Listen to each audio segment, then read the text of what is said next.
성령교회 교회 여러분, 한 주간 평안하셨습니까? 거룩한 주일, 오늘 이렇게 교회에 나오셔서 함께 예배하는 분들과 온라인으로 함께하고 계시는 모든 분들을 환영합니다. 알려드립니다. 초등부 온라인 예배 및 활동 시간에 관해 학부모님의 의견을 듣고자 학부모 교사 모임을 갖습니다. 2월 28일 주일 저녁 8시에 줌으로 모입니다. 여성교회에서 성경 통독과 성경 필사 캠페인을 시작합니다. 연말에 시상식도 있을 예정입니다. 많은 참여 바랍니다. 김수영 집사님과 김명아 집사님께 문의해 주시기 바랍니다. 사순절 기간입니다. 예수 그리스도의 고난을 깊이 묵상하며 회개, 절제, 그리고 경건의 삶에 힘쓰면 좋겠습니다. 3월 28일 종려주일, 3월 29일부터 4월 3일은 고난주간, 4월 2일은 성금요일, 그리고 4월 4일은 부활절입니다.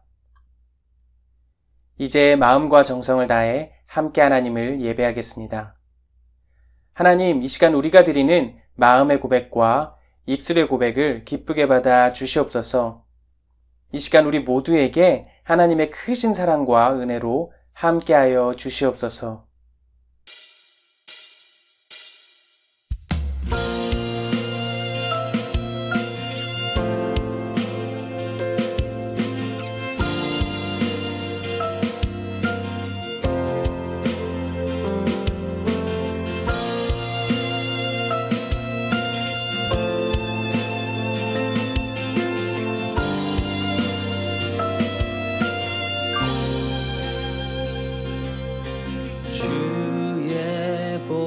좌로 나갈 때에 어떻게 나가야 할까? 나를 구원한 주의 십자가 그것을 믿으며 가네.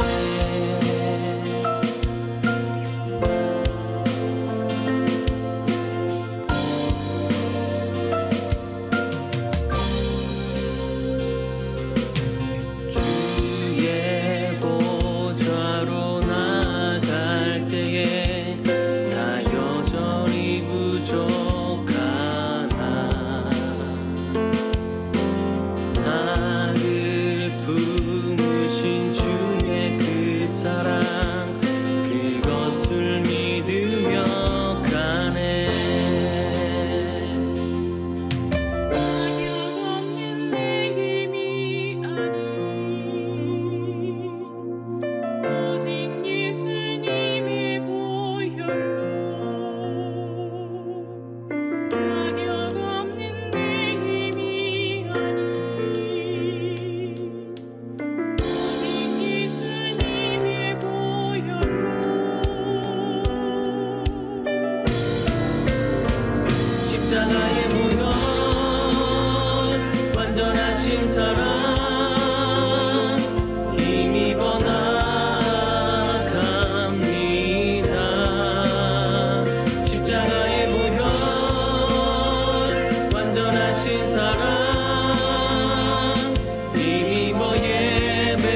상검되시니 나 승리의 주님을 따릅니다.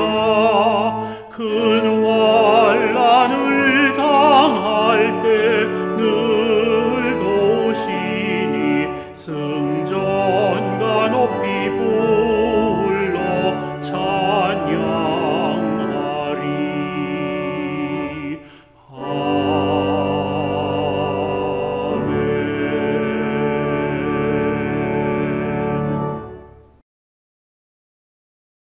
하나님 아버지, 2021년이 되었는가 했더니 벌써 2월의 마지막 주일입니다. 팬데믹이 시작된 지 그간 1년이 다 되었습니다.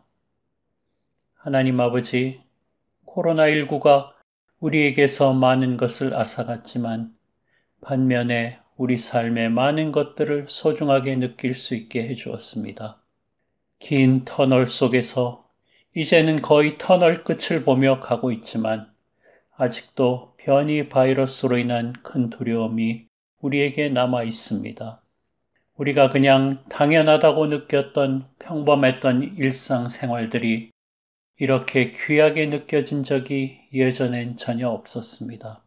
그저 평범하게 매주 교회에 나와 예배드리고 은혜 받고 교제 나누고 했던 것이 얼마나 귀중한 것이었는지, 그저 평범하게 직장 다니고 평범하게 비즈니스를 운영했던 것이 얼마나 귀중한 것이었는지, 아무런 걱정 없이 음식점에서 지인들과 같이 즐겁게 식사했던 것이 얼마나 귀중한 것이었는지, 지금은 마스크를 쓰고도 그 평범했던 것들을 하지 못하고 모든 것에 조심하며 마음 졸이고 살고 있습니다. 우리 삶이 얼마나 귀한 것인지 이번 이 상황을 통하여 우리에게 깨닫게 해주심을 감사드립니다. 이제 코로나가 종식되고 다시 예전과 같은 삶으로 돌아갔을 때 우리가 이 일들을 잊지 않고 평생 그 소중함을 기억할 수 있게 하여 주시옵소서. 이 어려움 가운데서도 우리를 지키시고 인도하시는 하나님의 크신 사랑과 은혜에 감사드립니다. 코로나가 끝나는 그날까지, 아니 우리 삶을 다하는 그날까지 주님 우리를 안전하게 지키시고 인도하여 주시옵소서. 코로나라는 거센 폭풍이 우리에게 몰아쳐도 우린 주님 품 안에서 안전할 수 있음을, 우린 주님 안에서 늘 강건할 수 있는 믿음을 갖게 하여 주시옵소서. 오늘 조상현 목사님 말씀 전하십니다. 귀한 주님의 말씀 우리가 듣고 깨닫고 실천할 수 있도록 인도하여 주시옵소서. 예배의 시종일관을 주님 주장하여 주시고 주님 홀로 영광 받으실 때 이 모든 말씀 우리 주 예수 그리스도의 이름으로 기도하옵나이다. 아멘.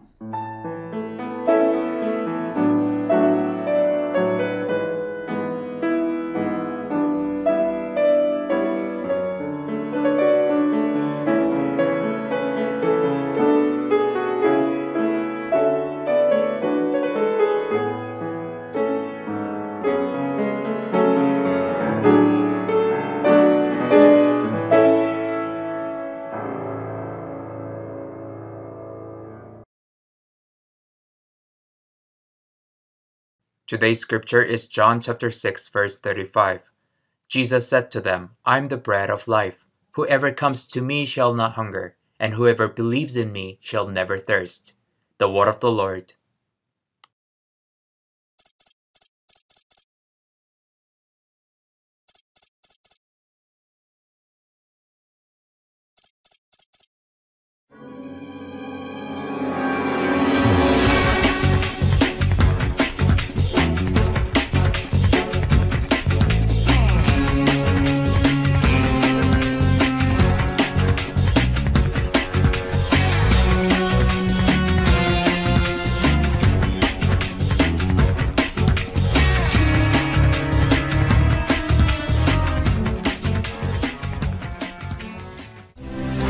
Hey guys, I'm Detective J and I'm on a secret mission to find the bread of life because my client wants it so much. Wondering who am I working for? Well, as a matter of fact, I think y'all know my client. Since you know my client, you can help me find this mysterious thing called bread of life. Is it a piece of bread that gives life or has some sort of life in it to move like us? I have no idea. What I have in my hands right now is only a set of 2 clues, and my client said it should be enough to find the bread of life. So let's take a look at the first clue. A crowd started to gather around Jesus. There were 5,000 men and many more women and children. Then Andrew spoke up. There's a young boy here with 5 barley loaves and 2 fish. But what good is that with this huge crowd? Jesus said, "Tell everyone to sit down." Then Jesus took the loaves, gave thanks to God, and gave them to the people. They all ate as much as they wanted. After everyone was full, Jesus told his disciples, "Now gather the leftovers." So they picked up the pieces and filled 12 baskets with scraps, left by the people who had eaten from the 5 barley loaves and 2 fish. Okay. What we've seen in the first clue is the 5 loaves of bread that Jesus fed more than 5,000 people. So is it what my client is looking for? The bread of life? But wait a second. It's all gone now. It's impossible to get it right now. So something is wrong with our guess. Well, that being said, we should take a look at the second clue. Jesus arrived with the 12 disciples. They sat down to eat. As they were eating, Jesus took some bread and blessed it. He said, "Take it, for this is my body, which is given for you." Jesus told them to do this to help remember him. Then he took a cup of wine and gave thanks to God for it. And he said to his disciples, "This is my blood. It is poured out as a sacrifice to forgive the sins of many." Whoa, I think I get it now. Jesus took bread and said, "Take and eat. This is my body, which is given for you." So based on what Jesus said, the bread actually refers to his body. So the bread of life is Jesus. Wait. This gets me more puzzled than ever. Does it mean that we can eat Jesus? How come he calls himself the bread of life?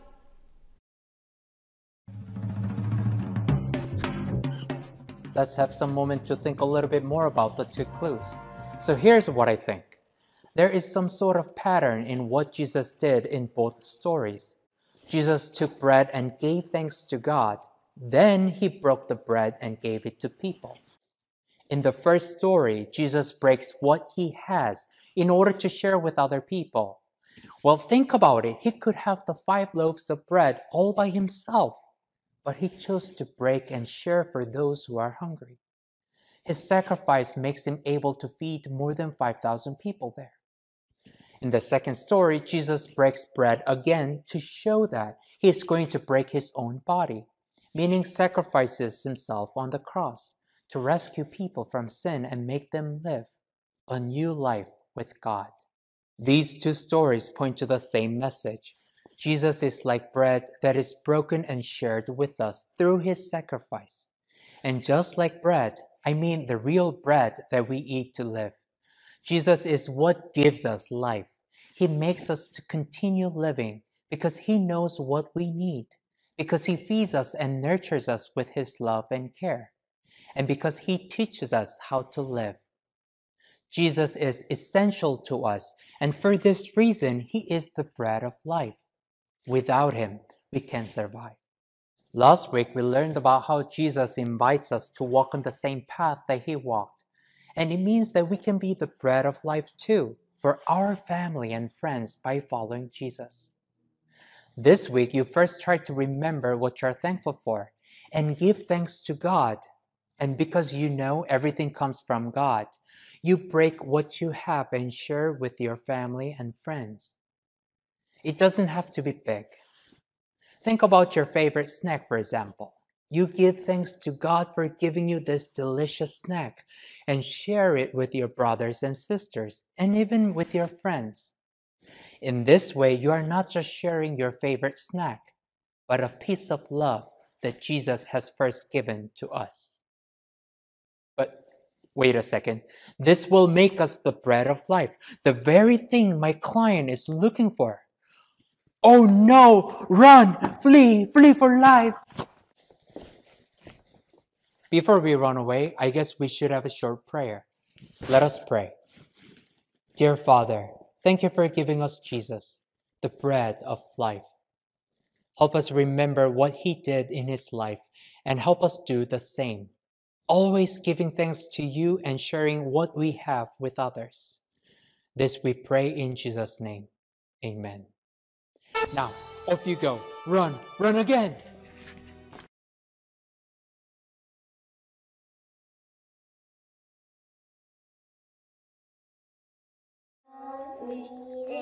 I know what a Bible tells me so.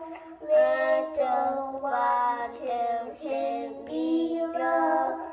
They are weak, but they are strong. Yes, Jesus loves me. Yes, Jesus loves me. Yes, Jesus loves me. The Bible taught me so.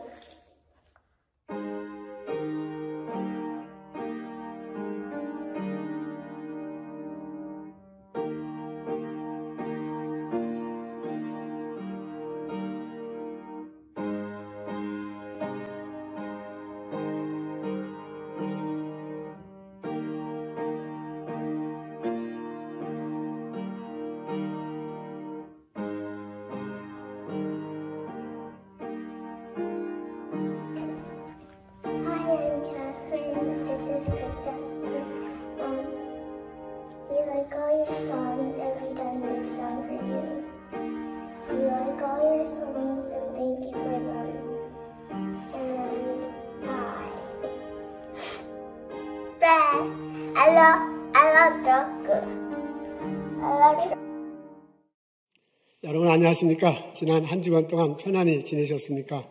이제 교우들, 백신을 맞으시는 교우들이 점점 많아지네요. 기쁜 소망의 소식입니다. 우리 모두 건강하고 함께 예배 드리는 시간이 곧 왔으면 좋겠습니다. 요즘 우리 예배 때 초등부 선생님과 그리고 최희정 집사님과 우리 방지민 전도사님 설교하시는데 아주 수고가 참 많으십니다. 메시지가 아주 명료하고 재밌게 잘 전하고 있습니다. 제가 어린이들은 만나보지 못해서 어린이들 반응은 어떤지 모르지만 어른들은 자주 연락을 하는데 어른들은 막 너무너무 좋아하십니다.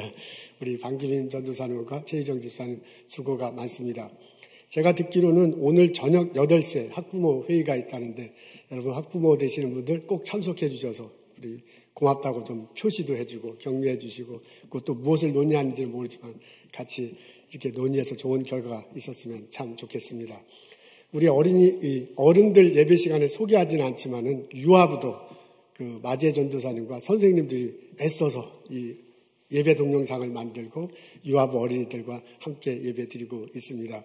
그리고 중고등부도 그리고 영어 예배부도 전도사님, 샘 전도사님, 존 밀러 전도사님 그리고 이제 찬양 사역자들 함께 모여서 그 예배 동영상 만들고 함께 그 예배 드리고 있습니다. 우리 선생님들이, 우리 전도사님들이 너무너무 수고가 많으세요. 그분들 이제 잘한다고 격려하는 차원에서 그리고 이렇게 할 수 있는 하나님께 감사드리는 차원에서 우리 함께 박수하면 좋겠습니다. 감사합니다. 수고가 참 많습니다. 너무너무 감사해요.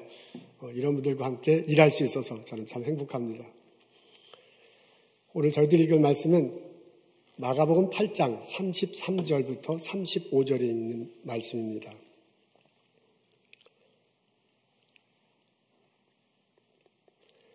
예수께서 돌이키사 제자들을 보시며 베드로를 꾸짖어 이르시되 사탄아 내 뒤로 물러가라. 내가 하나님의 일을 생각하지 아니하고 도리어 사람의 일을 생각하는도다 하시고 무리와 제자들을 불러 이르시되 누구든지 나를 따라오려거든 자기를 부인하고 자기 십자가를 지고 나를 따를 것이니라. 누구든지 자기 목숨을 구원하고자 하면 잃을 것이요 누구든지 나와 복음을 위하여 자기 목숨을 잃으면 구원하리라. 아멘. 예수님 일행이 가이사라 빌립보 지역을 방문합니다. 이스라엘 북쪽에 헬몬산이라고 있는데 그 어귀에 있습니다. 예수님이 제자들에게 물어요. 사람들이 나를 누구라고 하느냐? 세례 요한이라 말하는 사람도 있고 엘리야라고 말하는 사람도 있습니다. 제자들에게 직접 묻습니다. 너희들은 나를 누구라 하느냐? 베드로가 나서서 대답하잖아요. 주는 그리스도이십니다. 그 말을 듣고 난 다음에 제자들에게 예수님이 처음 듣는 소리를 하세요. 내가 고난을 받을 것이다. 율법학자들과 제사장들에게 패척당할 것이다. 죽을 것인데 사흘 후에 다시 살아날 것이다. 이 말을 듣고서 제자들이 깜짝 놀랍니다. 이 성미급한 베드로가 가만히 있을 수 없어서 항변했다고 적혀져 있네요. 뭐라고 나와 있는지는 모르지만 하여간 이랬을 것 같아요. 목사님이란다. 예수님, 그게 무슨 말입니까? 처음 듣는 소리입니다. 그러시면 안 됩니다. 라는 식으로 말렸던 듯해요. 그랬더니 예수님이 보인 반응이 오늘 성경에 나와 있습니다. 우리 앞에 있는데요. 다 같이 33절 후반부에 나와 있어요. 다 같이 한 목소리로 읽겠습니다. 너는 하나님의 일을 생각하지 않고 사람의 일만 생각하는구나. 그랬습니다. 여기 생각이라는 단어가 나오네요. 근데 한쪽에는 하나님의 일을 생각하는 부분이고요. 또 다른 쪽에서는 사람의 일을 생각하는 것입니다. 지금 예수님께서 뭐라고 말씀하시냐면 놓여있는 사실은 내가 고난을 받을 거다, 내가 십자가를 질 거다, 내가 죽을 거다 라는 이 일을 하게 될 것이라는데 이것을 예수님은요 하나님의 일로 생각하고 일을 하겠다고 그러는 거예요. 그런데 이제 베드로가 볼 땐 그거는 사람의 일이요. 그래서 사람의 일로 생각하고 그러면 안 됩니다 라고 말하는 장면입니다. 예수님이 하려고 하는 일과 베드로가 예수님의 생각과 베드로의 생각이 다릅니다. 예수님이 어떻게 해서 이런 생각을 했는지는 그 다음 구절에 보면 알 수 있습니다. 우리 앞에 나와 있는데 한번 다 같이 한 목소리로 읽을게요. 나를 따라오려고 하는 사람은 자기를 부인하고 자기 십자가를 지고 나를 따라오너라. 누구든지 나와 복음을 위하여 목숨을 잃으면 구원하리라. 여기 보면 구원, 마지막에 구원이라는 단어가 나오네요. 그러니까 예수님이 이런 일을 하는 게 하나님의 일로 생각하는 이유는 이게 구원과 연관되어 있기 때문입니다. 구원이 예수님 생각의 핵심입니다. 하나님이 이 땅에 예수님을 보내셨습니다. 그분이 우리들과 30년 같이 계시다가 십자가에 달려 돌아가셨습니다. 고난을 받으시고 달려 돌아가셨어요. 하나님이 돌아가신 예수님을 살리십니다. 그리고 천국에 와서 살게 하셨습니다. 이런 과정을 통해서 우리에게 구원의 길이 열렸어요. 십자가 달려 돌아가신 예수님을 통해서 우리의 죄가 용서될 길이 열렸습니다. 부활하신 예수님을 통해서 우리가 의롭게 될 길이 열렸습니다. 천국에 가신 예수님을 통해서 우리도 천국에 가서 영원히 살게 된다고 소망을 가질 수 있는 길이 열렸습니다. 이 길이 열렸을 때 이게 사람들을 위한 것이다. 이것이 나를 위한 것이다라고 마음으로 믿고 입으로 시인할 때 그 길을 내가 함께 가는 것이고 그 은혜가 내게 하고 오는 것이고 이 성경의 표현대로 내가 구원받는 자가 되는 것입니다. 예수님이 이 땅에 오셔서요, 십자가 달리시고 돌아가시는 그 일은 이건 하나님께서 계획하신 일이것이고요. 하나님께서 진행하시는 일이거든요. 이런 큰 틀 안에서 예수님이 하시는 거라고 생각하시고 이렇게 십자가를 지는 겁니다. 그래서 예수님의 생각은 구원이라는 하나님의 큰 틀 아래서 이 십자가를 바라보기 때문에 이것은 하나님의 일입니다. 그래서 하나님의 일을 내가 해야 할 것입니다. 근데 베드로에게는 이런 생각이 없었습니다. 베드로는 주는 그리스도다라고 고백은 했지만 아직은 성숙한, 더 숙성된 신앙생활을 하지는 한 단계는 아직 못 됐습니다. 그래서 하나님이 가지고 계신 커다란 구원의 틀, 그 큰 그림을 갖고 있는 단계는 아직 못했습니다. 그래서 그걸 영적으로 헤아릴 수준이 되지 못했습니다. 한편 베드로는 아주 이 인간의 정이 많은 사람이에요. 예수님과 동고동락했는데 지금 한참 배우고 그분을 따라가고 있는데 이분이 고난받는다니, 이게 어려운 일 당한다는 거 아니에요? 이분이 십자가를 짓고 죽는다니, 이런 일 생기면 안 되잖아요. 그러니까 순전히 인간적인 차원에서, 사람의 정 차원에서 아이고 선생님 그러면 안 됩니다. 어떻게 그런 일이 있습니까? 그런 일이 있으면 내가 발벗고 나서겠습니다. 라는 취지로 말을 했어요. 베드로에게는 구원이라는 큰 틀이 아직 형성되어 있지 않습니다. 이런 베드로가 볼 때는 예수님이 하는 그 말과 행동은 사람과 관련된 일이야. 이건 사람의 일이야. 그러니까 사람의 일로 생각하고 그러시면 안 됩니다. 그렇게까지 하실 필요 없습니다. 그런 일이 벌어질 때 내가 나서서 처리하겠습니다라는 취지로 베드로가 말렸던 듯합니다. 예수님이 고난받으셨습니다. 십자가 달려 돌아가셨습니다. 죽으셨습니다. 그것이 하나님의 일입니까? 사람의 일입니까? 예수님은 그것이 하나님의 일이다 라고 하고 하시겠다고 그러고, 베드로는 그건 사람의 일이구나 생각하고 하지 말라고 하는 중입니다. 여러분 생각은 어떠십니까? 여러분 생각에는 십자가를 지고 죽는 것이 하나님의 일입니까? 아니면 사람의 일입니까? 이런 질문은 일상생활을 살아가는 우리들 삶 속에서 또 던져지는 질문입니다. 때로는 노골적으로 내 스스로 던지기도 하고요. 때로는 옅게 나 스스로 질문해 보기도 합니다. 우리는 이민 1세대로 보스턴에 살고 있습니다. 가정을 꾸리고 있어요. 일터에서 직장을 갖고 우리 스몰 비즈니스를 하고 일터에서 일을 합니다. 연구소에서 일을 합니다. 우리는 내 이웃들과 그리고 일터에서의 동료들 등 여러 사람들을 만나면서 살아가고 있습니다. 그러면서 내 앞에 놓여진 일이 있어요. 내 주변에 있는 일이 있습니다. 한편 우리는 예수를 믿는 사람입니다. 예수를 그리스도로 고백하고요. 그리고 그 제자로서 살고자 결심했습니다. 주일날 우리가 시간을 내서 하나님께 예배를 드립니다. 그리고 부족하지만 예수님 가르침대로 살아가려고 애를 쓰고 있습니다. 이런 우리들 앞에 똑같은 일이 놓여 있습니다. 우리들 주변에 일이 이렇게 펼쳐져 있어. 내 앞에 놓여 있는 일, 내 주변에 펼쳐져 있는 일, 그 일이 하나님 일로 생각하십니까? 아니면 사람의 일로 생각하십니까? 우리 앞에 놓여 있는 일은, 우리에게 있는 일은 하나님의 일입니다. 내 앞에 있는 일, 내 주변에 있는 일은 하나님의 일입니다. 하나님이 이 세상을 만드셨어요.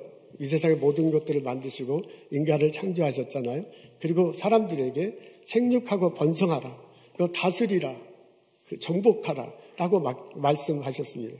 이 세상을 만드시고 인간에게 주어줬어요. 그러니까 그때 일은 하나님으로부터 우리에게 주어진 것입니다. 하나님께서 예수님을 보내셨습니다. 이 땅, 아담과 이브로 인해서 죄가 이 세상에 들어왔잖아요. 그리고 하나님과 우리의 관계가 틀어졌습니다. 이것을 회복하기 위해서, 이것을 구원하시기 위해서 하나님께서 예수님을 보내셨습니다. 예수님을 통해서 구원의 길이 열렸어요. 감사하게도 십자가 다시고 부활하신 그 예수님을 내가 믿고 그분으로부터 은혜를 입고 내가 구원받았습니다. 그리고 구원받은 내가 해야 할 일이 예수님을 따라서 구원사역에 참여하는 거예요. 그렇다고 보면 이게 하나님의 큰 이 세상을 구원하시고자 하는, 이 세상을 창조의 세계로 회복시키고 하자는 하나님의 큰 틀이거든요. 하나님 큰 흐름 안에서 내가 구원받은 거고 그 구원사역에 내가 참여해야 되는 거거든요.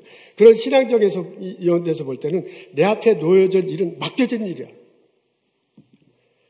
여러분, 인간적으로 생각할 때 내 앞에 놓여있는 일, 내 주변에 있는 것은 내게 주어진 일이고요.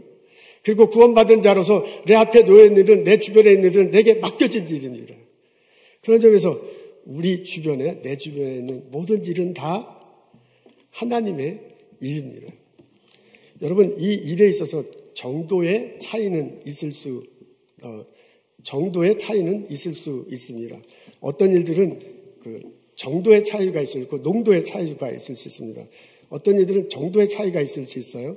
아주 직접적으로 이것이 하나님 일인 게 누가 봐도 이건 하나님 일이야. 내가 일을 하는 데 있어서 그렇게 직접적인 것도 있지만 어떤 거는 아주 간접적인 거여서 전혀 이게 하나님 일과는 상관이 없는 듯한데 이게 쭉 가다 보면 넓게 생각해 보면 10개 연결되어 있지만은 그것은 하나님의 일인 경우도 있습니다. 농도의 차이도 있습니다. 내가 이렇게 일을 할 때 막 소금이 되라고 하셨으니까 소금 맛이 짜듯이 내가 그리스도의 행동으로서 아주 그냥 분명하게 행동을 해. 그래서 이건 누가 봐도 이건 하나님의 일을 하는구나라고 보여줄 수도 있지만은 소금이 아주 조금만 간을 넣어서 아주 얇게 해가지고 농도가 얇아가지고 소금이 들었는지 안 들었는지 모를 수도 있잖아요.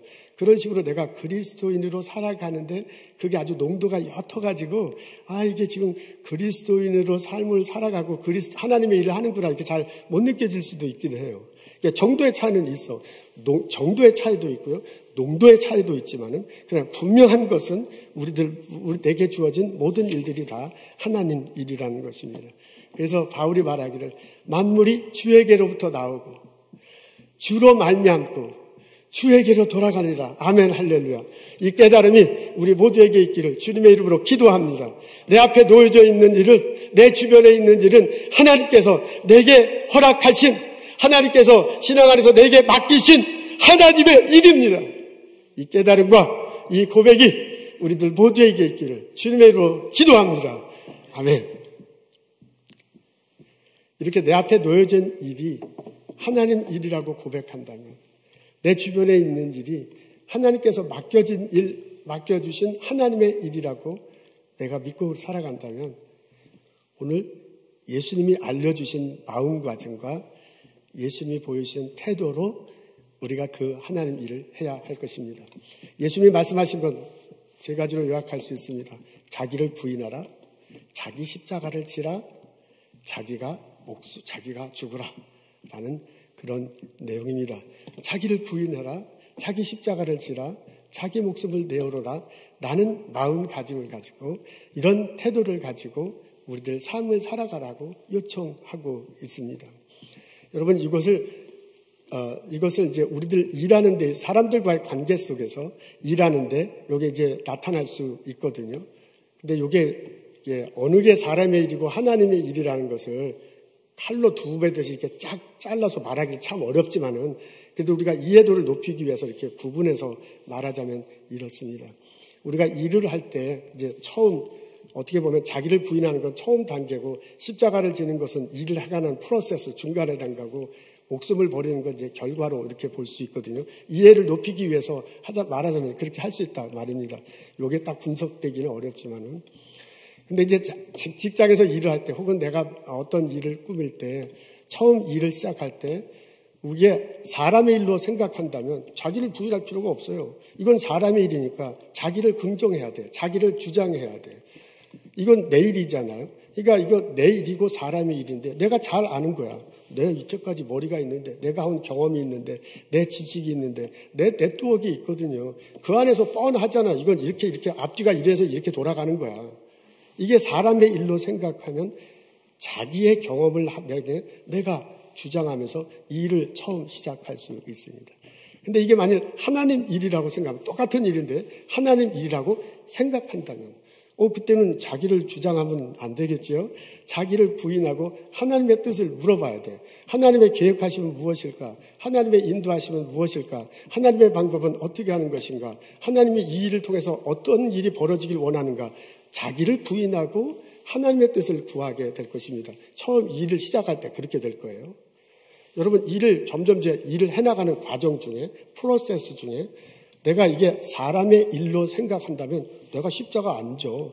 십자가 진다는 얘기는 내가 책임지고 내가 희생하고 내가 양보하고 막 이러는 건데 그러는 게 어디 있어요.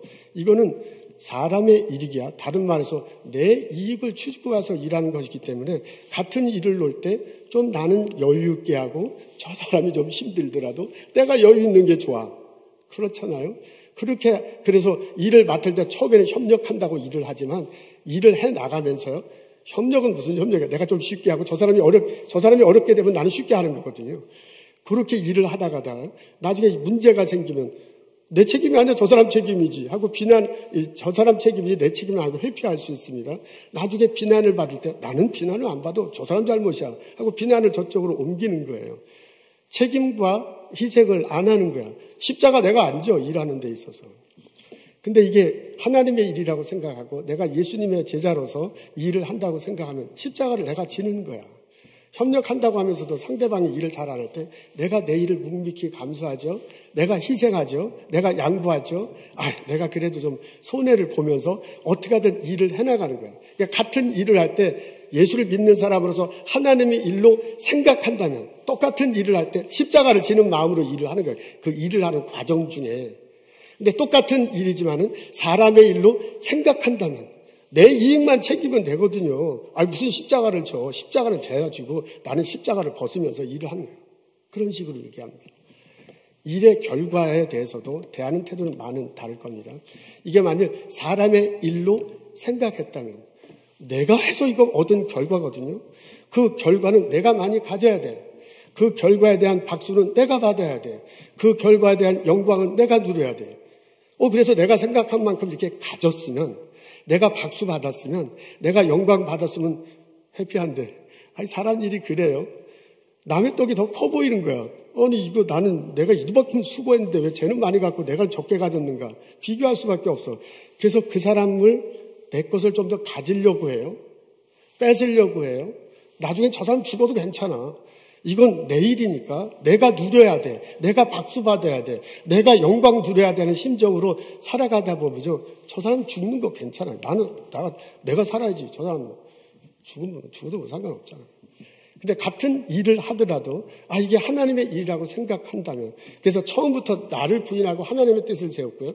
처음부터 십자가를 지는 심정으로 와서 했다면 일의 결과가, 그 나타난 결과가 하나님 때문이야. 그래서 일의 결과로 사람들이 이웃들이 덕을 나눠야 돼. 기쁨을 나눠야 돼요. 그리고 일의 결과를 통해서 저 사람이 더 많이 가지려면 저 사람에게 더 줘. 저 사람 수고했다고 박수 쳐줘. 저 사람 영광이 가도록 해. 나는 그래도 괜찮아. 내가 낮춰지는 거야. 결국 하나님 영광 드러나는 거거든요. 라는 식으로 일을 하게 될 것입니다. 이것을 예수님께서 뭐라 하면 나를 따라오라. 이게 하나님 일이라고 하나님 일로 생각하고요. 생각이 굉장히 중요해요. 생각하고 십자가를 지는 마음으로 나를 오래라. 자기를 부인해라. 자기 십자가를 지라. 자기를 죽으면서 오라고 예수님이 요청하시는 내용입니다. 한편 생각해보면 이렇게 생각하면 너무너무 손해가 날 것 같아요. 그렇잖아요. 이게 일을 처음 시작할 때도 내 뜻대로 안 하고 하나님 뜻대로 하고, 일을 과정 중에서도 내가 십자가를 지니까 내가 희생하고 내가 양보해야 되는데 저 사람은 편하게 질지라고. 일의 결과도 나는 못 가지더라도 저 사람이 갖는 거 아니야. 일의 결과는 어떻게 하면 내가 드러나는 게 아니라 하나님 영광이 드러나냐. 이렇게 살아야 된다는 건데, 그럼 내가 완전히 손해보는 것 같습니다. 근데 이게 사람의 일로 끝나면 내가 손해야. 근데 감사한 것은 그게 손해가 아니에요. 왜냐하면 그 일 속에 하나님이 간여하시기 때문에, 하나님이 개입하시기 때문에 그렇습니다. 예수님이 고난 받으셨습니다. 십자가 달려 돌아가셨어. 돌아가신 그대로 끝난 게 아니야. 그분이 돌아가셨을 때 빌립보서 2장에 보면 나오잖아요. 하나님께서 그 땅에 묻힌 그분을 일으켜 세우시잖아요. 그리고 만물에 세우시잖아요. 하늘에 만물에 있는 곳에 그분의 무릎 아래 무릎 꿇게 하시잖아요. 하나님이 개입하세요. 하나님이 살리세요. 하나님이 영광을 받도록 하세요. 하나님이 그 결과로 모든 사람들이 행복하게 살아갈 수 있도록 인도하세요. 하나님이 개입하시기 때문에 그것은 결코 손해가 아닙니다. 단기적으로 볼 땐 손해나는 것 같아. 근데 장기적으로 볼 땐 그것은 내게 큰 이익입니다. 단기적으로 볼 땐 내가 넘어지는 것 같아. 근데 장기적으로 볼 땐 하나님이 함께 하셔서 같이 일어서는 거예요. 그것은 장기적으로 볼 때 나는 죽고 나는 양보하고 나는 손해보는 거고 저 사람만 잘 되는 것 같지만은, 그런 방식이 넓게 볼 때, 신앙 안에 볼 때, 하나님이 개입하신다는 면에서 볼 때, 내가 살고 형제자매 이웃들이 같이 살고 하나님 영광 돌아가고 우리 모두가 회복되고 우리 모두가 구원되는 그런 일입니다. 그런 점에서 이것이 은혜 받는 일, 십자가를 지고 가는 것이 은혜 받는 일이고, 그런 점에서 하나님께 영광 돌리는 일이고, 그런 점에서 우리 모두가 행복한 일입니다. 이 깨달음이 우리들 모두에게 있기를 주님의 이름으로 축원합니다. 아멘. 여러분, 이런 십자가를 진다는 것을 이렇게 생각하고, 생각이 바뀌어야 행동이 바뀌는 거잖아요. 그래야 결과가 나도 달라지는 거잖아요. 예수님이 베드로의 생각 갖고 자꾸 물어보는 거지. 네 생각은 어떠냐. 우리가 십자가를 이런 식으로 생각한다면 우리들 삶은 새롭게 펼쳐집니다. 이제까지는 전혀 다른 삶이 우리들 앞에 펼쳐지게 될 것입니다. 우리가 아침에 일어나서 커피 한 잔을 마시고 하루를 이렇게 둘러볼 때 아침에 일어나서 내가 하루를 맞이할 수 있고 건강하게 커피를 마시고서 어떤 일을 할까라고 생각할 수 있는 것은 하나님께서 허락하신 거야. 하나님께서 허락하셨기 때문에 내가 이 보스턴에 오늘 일터에 오늘 가정에서 아침을 만들고 있는 거거든요. 그러니까 하나님의 일이야. 그런 점에서 십자가를 마음에 품고 하루를 일할 수 있습니다. 이건 하나님께로부터 주어진 하루다. 하나님의 일이다. 그러니까 십자가를 마음에 품고 하루를 살다 보면 내 마음속에 믿음이 점점점 깊어질 것입니다. 아멘. 할렐루야. 우리가 이웃들을 만납니다. 우리가 일터에서 동료를 만납니다. 학교에서 교수님을 만나고 학생들을 만납니다. 우리가 세탁소 피시마켓 열어놓고 우리 과일 가게 열어놨을 때 우리 손님들이 오세요. 우리 가발 가게 열어놨을 때 손님들이 오잖아요. 그러니까 그 손님들을 맞이하는데 그분이 내가 지금 이 주어진 일이 하나님 일이라고 생각한다면 내게 오는 그 사람이 하나님이 보내신 사람이에요. 그러니까 하나님의 보내신 사람을 내가 지금 만나는 거예요. 근데 그 사람과 나와의 관계가 항상 좋은 좋겠지만 항상 좋은 건 아니잖아요. 그게 어떤 때는 좀 성질나죠. 어떤 때 저거 왜 저래 막 이럴 때도 있어. 근데 이게 내가 지금 하는 일이 하나님 일이라고 생각하고 저 손님이 하나님이 보낸 사람으로 생각한다면 내가 십자가를 붙드는 마음으로 그 사람을 대할 수 있어. 그 사람이 성질나게 말하더라도 그 사람의 행동이 나를 막 뒤집어 놓더라도 저 왜 저러 하더라도 십자가를 붙드는 마음으로 내가 그 사람을 대해. 그러다 보면 내 마음속에 사랑이 넘쳐가지고 그 사람과 나와의 사람 속에 사랑이 넘치게 될 것입니다. 아멘. 여러분, 내게 맡겨진 일은 하나님께서 주신 일입니다. 하나님께서 내게 맡겨준 일이야. 그러니까 내가 지금 연구소에서 연구를 하든 내가 스몰 비즈니스를 하든 가정에서 일을 하든 하나님께서 맡겨준 일이라고 그렇게 생각을 한다면 하나님께서 맡겨준 일을 생각한다면 이것을 할 때 좋은 일만 있지 않잖아요. 힘든 일도 있잖아요. 요새 코로나 사태로 이게 지금 난리가 났어요. 지금 막 스몰 비즈니스 하는 얼마나 힘든지 몰라. 이렇게 힘들어도 이건 나 혼자 하는 일이 아니거든요. 하나님께서 맡겨주시고 하나님께서 인도하시거든요. 그 말은 뭐냐면 내가 지금 힘들지만은 하나님께서 내 일자리에 오셔서 나와 분명히 함께 해주실 거거든요. 십자가를 지고 죽으신 예수님 그냥 내팽겨두지 않으셨어요. 그 예수님 오셔가지고 그분을 살리신 분이 하나님이셔. 그러면서 구원의 사역을 이루신 분이 하나님이셔. 그게 부활하시게 하시기 하나님의 뜻이에요. 그러니까 이것이 내게 맡겨진 일이라면 하나님이 내 일자리에 함께 하시는 거예요. 하나님이 내 연구소에 함께 하시는 거고요. 하나님이 나의 가정에 함께 하시는 거고요. 하나님이 내게 맡겨진 학교에 함께 하시는 거예요. 그래서 그 하나님이 함께 하신다는 고백을 가지고 일할 수 있습니다. 내가 십자가를 지는 심정으로 일을 할 수 있어요. 그렇다면 어려운 가운데도 하나님이 함께 하신다. 내가 십자가를 지는 심정으로 일한다면 내가 소망이 생겨요. 아멘. 여러분, 내게 주어진 일이 하나님 일이라고 고백하고요. 십자가를 마음에 품고 십자가를 붙들고 십자가를 지고 일하게 되면 믿음, 소망, 사랑 그것이 내 삶에 넘칠 것이고 그로 인해서 하나님께서 내게 역사하시는 놀라운 일을 경험하게 될 줄로 믿습니다. 하나님이 예수님을 살리신 하나님이 우리를 살리실 것입니다. 우리에게 믿음을 넘치게 하시고요. 우리에게 사랑이 넘치게 할 것이고요. 우리를 하여금 소망이 넘치게 할 것입니다. 우리를 통해서 구원 사역이 일어나고요. 우리를 통해서 하나님 영광 받는 일들이 벌어지게 되었습니다. 그 과정 중에 하나님이 나에게 은혜를 주시죠. 그 과정 중에 하나님이 내게 축복을 내려주시잖아요. 결국은 나의 믿음, 마음속에 믿음 속에요. 나와 사람들과의 관계 속에서요. 나의 일터 속에서 풍성한 열매가 맺혀요. 아멘, 할렐루야. 하나님 그 깨달음이, 그 은총이, 그 경험이 우리들 모두에게 있기를 주님의 이름으로 소원합니다. 하나님은 우리에게 은혜 주시기를 원하세요. 하나님은 우리들의 삶을 풍성한 삶을 만드시기 원하세요. 그래서 그것을 이것이 하나님이 일을 하고 살아가면서 내가 십자가를 품고 십자가를 지고 십자가를 지어가는 마음으로 할 때 나에게 풍성한 열매를 맺게 하시고 이웃들과 나누며 살게 하십니다. 우리들 모두가 다 행복하게 살아가기를 원하십니다. 그 경험이, 그 은총이 우리들 모두에게 있기를 주님의 이름으로 축원합니다. 아멘. 에드워드 모트라는 사람이 있었습니다. 영국 런던에서 살았습니다. 이분이 어린 시절 불행하게 살았대요. 아버지가 술을 많이 드신 모양입니다. 그래서 저녁에 아주 어렵게 살았는데 저녁에 오면 그냥 와서 집안을 다 때려부시는 거야. 그래서 아버지 등살에 못 이겨서 도망가서 길거리에서 잠자고 일어날 때가 참 많았다고 합니다. 주일날 아침에 토요일날 밤에 막 두둥겨 맞고 도망가서 주일날 아침에 깨다 보면 길거리야. 그래서 교회 갈 생각도 하지 못했습니다. 청소년기가 되었을 때 목공소에서 일을 합니다. 근데 이제 크게 보면 목공소인데 이분이 맡은 일은 캐비넷을 이렇게 조립하는 건가 봐요. 그때는 아마 이 목공소에서 그것까지 했는 거랍니다. 그러니까 목공소의 목수인데 이 사람이 주로 하는 일은 캐비넷을 조립하는 일을 했다고 합니다. 근데 이 일을 하면서 너무너무 세상이 원망스러운 거예요. 자기 공부를 제대로 시키지 않은 아버지가 원망스러워요. 그것 때문에 열등감 그리고 반항심, 원망에 휩쓸려 살아가게 됐습니다. 겨우 이런 공장에서 망치나 두들기며 일하다니 부모는 왜 나에게 이런 삶을 주는 것밖에 주지 않을 걸까? 소망이란 조금도 없었습니다. 16살 됐는데 그런 생각을 가지고 길을 가다가 조그만 교회를 발견하게 됩니다. 토트햄 코트 채플.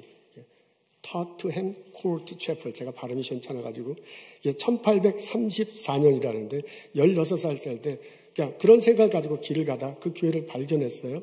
그래서 교회에 들어가고 싶은 생각이 들었어요. 교회 안에 들어갑니다. 존 하얏트라는 목사님이 설교를 하시는데 요한복음 3장을 들어서 설교를 합니다. 니고데모가 예수님을 만나는 장면이야. 그리고 예수님이 너 거듭나야 한다라고 권면하는 장면입니다.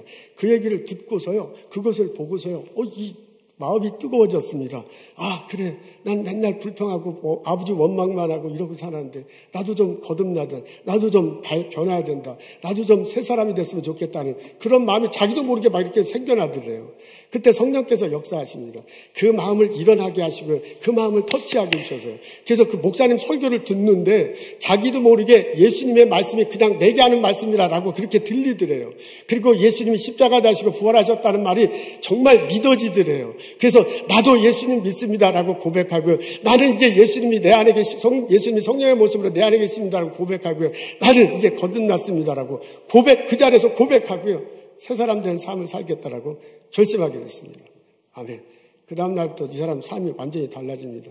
공장에서 일을 하는데 똑같은 일을 하는데 이게 막 예전은 원망으로 가득 차서 일을 했어요. 근데 지금은 기쁨으로 가득 차서 일해요. 자기도 모르게 그렇게 일을 하게 됐습니다. 동료들과의 관계도 아주 좋습니다. 그러면서 일기에 이렇게 기록되어 있어요. 내 망치는 이제 노래하기 시작했다.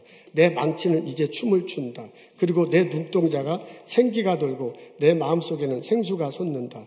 예수님께서 내 마음에 오셨기 때문이다. 나는 거듭났다. 이렇게 적혀져 있습니다. 이제는 행복한 목공이 됐습니다. 자기가 고용돼서 일하는 곳에 사람들과 아주 평판이 좋게 돼요. 나중에 그 목공소를 인수했다고 합니다. 목공소를 인수하고 더 크게 지었어요. 런던에서 가장 큰 목공소가 됐습니다. 그래서 이게 목공소가 커지니까 사람들을 많이 하여야 되잖아요. 고용인들이 많아졌어요. 그분들과 함께 행복하게 예수님을 전하고 일을 하게 됐습니다. 성공한 사업가가 됩니다. 55세가 되던 해에 자기 재산을 들여서 교회를 짓습니다. 그 무렵에 하나님께서 주신 사랑을 감사하는 마음으로 시를 썼는데 이게 나중에 찬송가가 됩니다. 이 몸의 소망 무행가 우리 주 예수뿐일세. 우리 주 예수 밖에는 믿으리 아주 없도다. 굳건한 반석이시니 그 위에 내가 서리라. 그 위에 내가 서리라. 이게 원망의 삶이 소망의 삶으로 바뀌었어요. 예수님이 내 안에 왔을 때 똑같은 일이 이건 사람의 일이 아니라 하나님의 일이에요. 그가 십자가를 지는 마음으로 그 일을 감당했습니다. 아멘. 십자가 안에서 내 자신을 발견하고 십자가 안에서 나의 의미를 되찾고 그 십자가를 예수님과 함께 지고 가는 나와 여러분 되시기를 주님의 이름으로 축원합니다. 아멘. 하나님, 십자가 다시고 부활하신 예수님을 묵상합니다. 그분의 고난과 그분의 희생과 그분의 죽음을 되새겨 봅니다. 자기를 부인하고 십자가를 지고 나를 따라오는 예수님의 말씀을 마음속에 새기고 마음속에 묵상하고 그 십자가를 지며 하루하루 살아갈 수 있도록 인도하여 주옵소서. 예수님 감사합니다. 예수님 이름으로 기도합니다. 아멘.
우리 맘 열어주 열어주시고 주의 빛으로 밝혀 우리 인도하소서. 주님보다 앞서지 않고 겸손하게 주님의 말씀 기다리니 주님 손에 우리 드립니다. 사랑으로 인도하소서.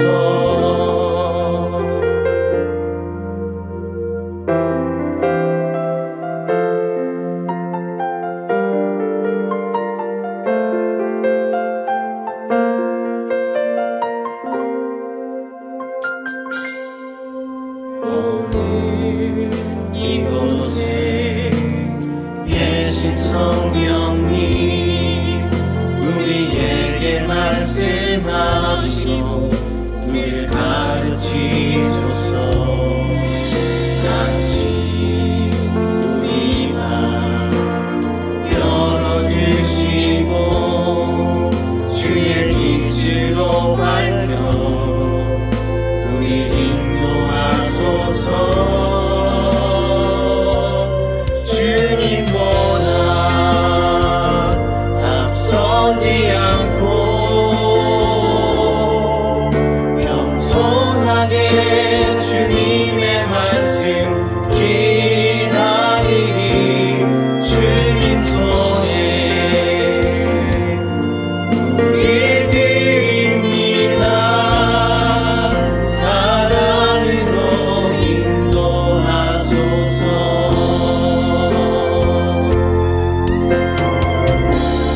창조하신 곳을 떠난 우리를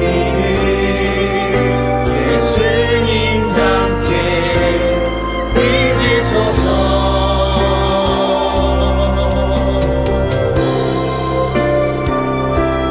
주님보다 앞서지 않고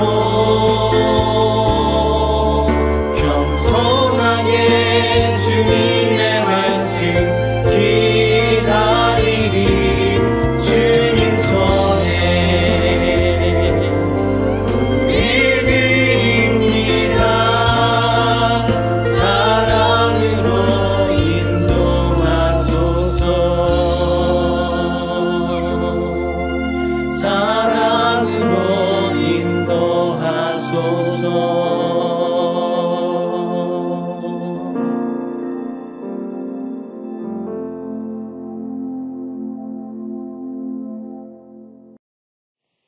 성부, 성자, 성령의 은혜와 축복과 보살핌이 오늘 본당에서, 가정에서, 일터에서, 미국에서, 그리고 한국 땅에서 예배드리는 우리들 모두 위에 지금부터 영원토록 함께 계시기를 간절히 축원하옵나이다.